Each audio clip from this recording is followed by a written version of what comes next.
This 9 p.m. lights off rule started as a tiny experiment, almost a joke with myself.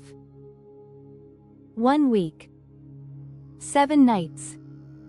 One simple rule. At 9 p.m., every light goes off. No, just 5 more minutes. No, I'll dim it later. At 9 p.m., the night takes over. I didn't expect much. But what happened to my sleep in those 7 nights honestly surprised me. If you're new here, welcome to Smart Nature Care and to the Soft Nights series. If you care about calmer sleep, softer evenings, and natural ways to reset your body, make sure you subscribe now so you don't miss the next experiments. The idea for this rule came from one simple realization: my nights were not really nights. My room was dark-ish, not dark. There was the hallway light, the glow from my phone, the blinking router, the blue LED on my charger, and the soft white ceiling light I always left just a little bit on. I was asking my body to sleep in an environment that still felt like daytime. I was exhausted, but my brain was still on duty. So I created a tiny rule: at 9 p.m., everything that glows has to stop. No negotiations. No exceptions. No, just one more scroll. The rule had 3 steps. First, all main lights off at 9 sharp. Second, phone away and face down, preferably in another room. Third, if I needed any light, it had to be as warm and soft as candlelight. That's it. Nothing fancy, nothing expensive, just a line in the sand. After 9 p.m., my world belongs to darkness, not to screens. Night 1 felt strange. At 8:59 p.m., I was still in normal mode, bright lights, phone in hand, brain bouncing from one thought to another. When the clock hit 9 o'clock, I stood up and did exactly what the rule demanded. Lights off. Overhead light, off. Bedside lamp, off. Bathroom light, off. I even covered a couple of tiny LEDs with tape so they wouldn't glow in the dark. The whole room sank into this deep, warm shadow. For a second, I just stood there. It felt like the whole day exhaled. My eyes struggled at first. They wanted brightness. My hand moved automatically toward my phone, like it always does, but the rule said no. I lit a single candle. The flame didn't brighten the room, instead, it made the darkness feel soft. The walls looked calmer. My bed looked like a place to rest, not a place to scroll. My breathing slowed down on its own. I didn't fall asleep instantly that night. But something important happened. My thoughts stopped shouting. Usually, when I go to bed, my brain opens a long to-do list. What I didn't do, what I should have done, what I will probably mess up tomorrow. In that darkness, under that small candle, my thoughts came in softer, shorter waves. They didn't bite as much. When I finally lay down, my mind was still awake, but not in a war with itself. The first night didn't fix my sleep, but it changed the feeling of the night. On night 2, the 9 p.m. lights off rule felt less like a punishment and more like a ritual. All day, I knew that at 9 p.m., I had an appointment with darkness. When the time came, I moved almost automatically. Turn everything off, light the candle, let my eyes adjust. You don't realize how loud light is until it disappears. My phone, lying on the table, suddenly felt out of place.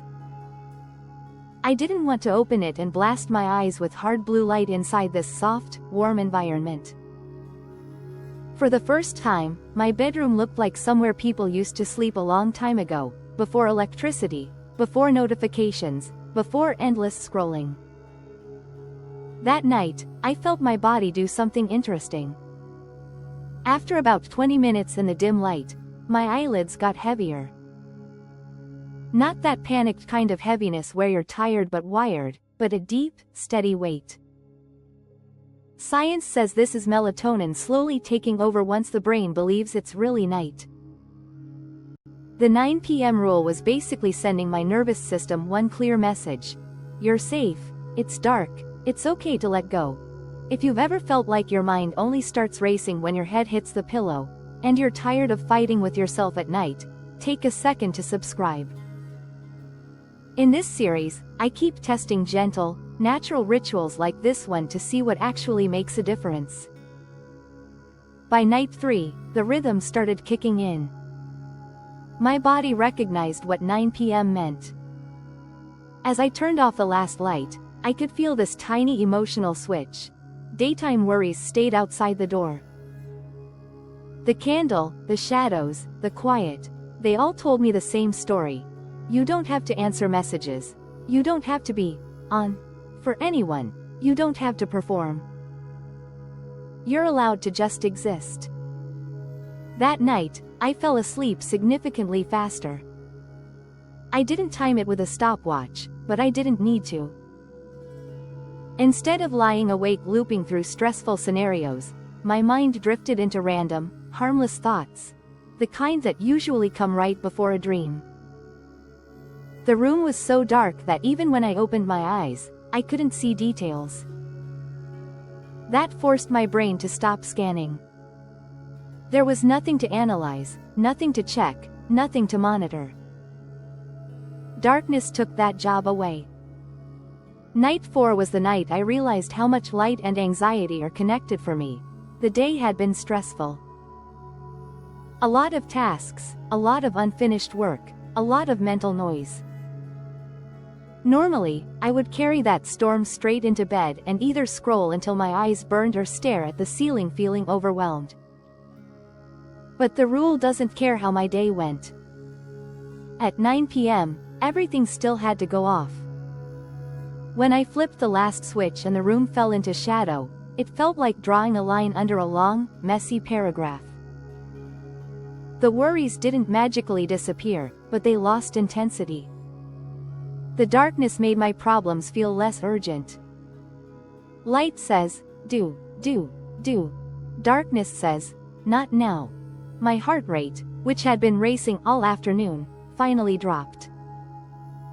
I noticed my shoulders. I noticed my jaw. I realized how tense they had been. In that quiet, I could actually relax them. My body needed the rule even more than my mind. By night 5, the 9 p.m. lights off rule stopped feeling like an experiment and started feeling like a boundary. A boundary between me and the world. A boundary between my nervous system and constant stimulation. My body began to anticipate the darkness.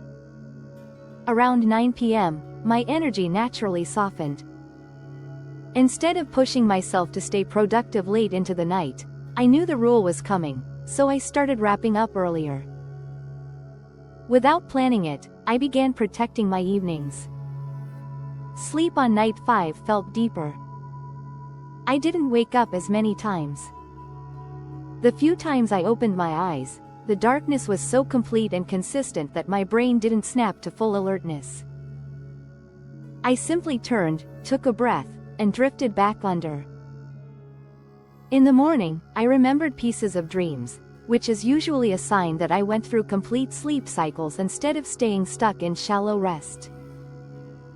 Night 6 showed me something else. Mornings change when nights are respected. I woke up earlier than usual without an alarm, and for the first time in a long time, I didn't feel angry at the morning. I still felt a bit sleepy, but my mind wasn't fogged the way it normally is after screen-heavy nights. The daylight entering my room felt like a friend, not an intruder. My internal clock was slowly recalibrating. Darkness at night, light in the morning, like my biology always wanted. On night 7, the last night of the experiment, I took a moment before turning everything off. I looked around at the familiar objects in my room that used to glow and blink and distract me right up until midnight. Then, at 9 p.m., I followed the rule one last time. Lights off. Phone away. Candle lit. Room soft. Mind quiet. Sitting there, watching the candle flame move gently, I noticed how different I felt compared to a week before. The biggest change wasn't just in how fast I fell asleep, although that definitely improved. The biggest change was in my relationship with night itself.